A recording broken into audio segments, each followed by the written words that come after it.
Being disciplined and consistent is not hard. Your brain is just a professional excuse maker.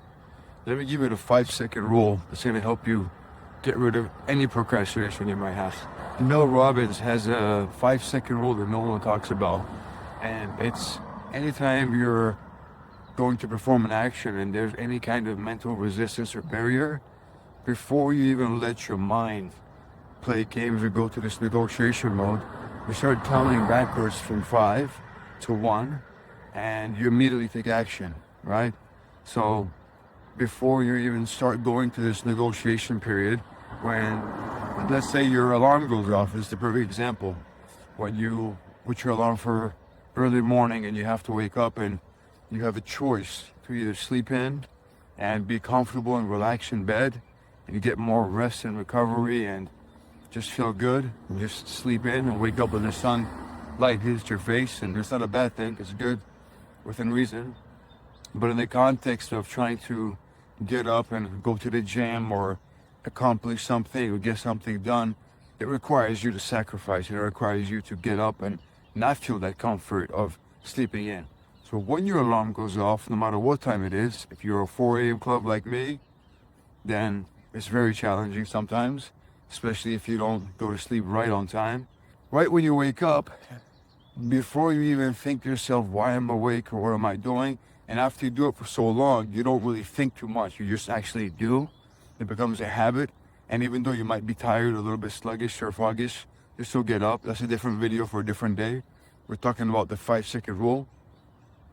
But if you just start 5, 4, 3, 2, 1, and you let those 5 seconds pass, while you're actually standing, you're walking, you're turning off your alarm, and you're walking toward the water fountain to wash your face, you've already beat any chance of your mind fighting with the self. Now, what I mean by mind fighting with the self, you have the prefrontal cortex, which is the part of your brain that's responsible for making decisions and for kind of being like the CEO of your head and planning and thinking rationally, coming up with goals and plans and systems.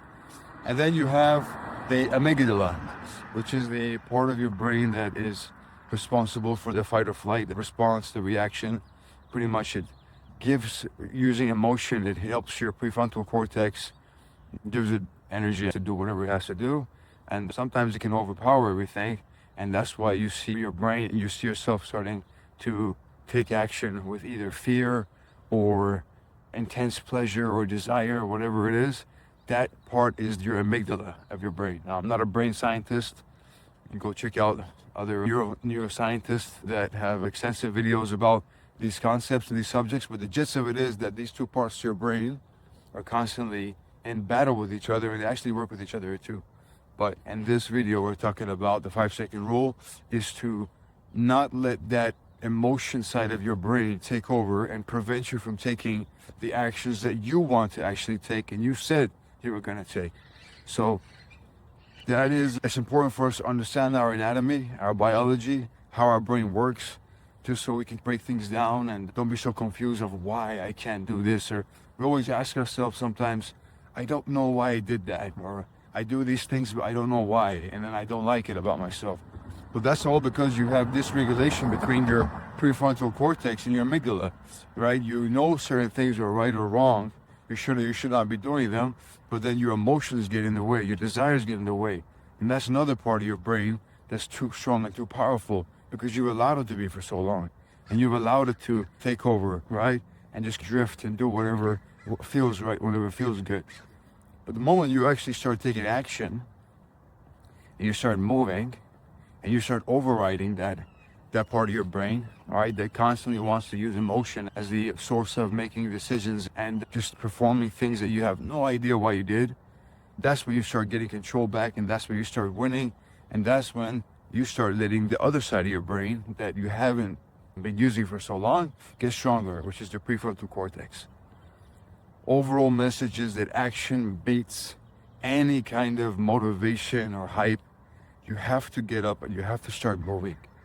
Literally in the moment of whatever you're trying to do, like I said, waking up at 4 a.m., making an uncomfortable phone call, putting yourself out there, refraining from eating, refraining from other activities that are high pleasure that you're trying to abstain from, smoking, anything that's impulsive, right?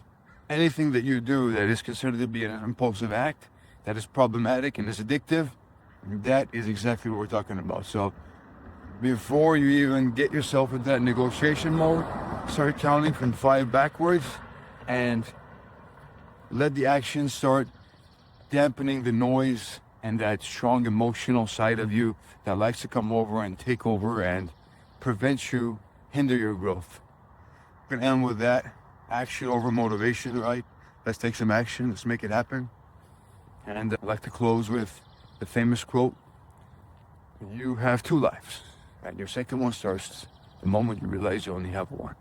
Live life with urgency, make the most of it, be your own author, be the best version of yourself.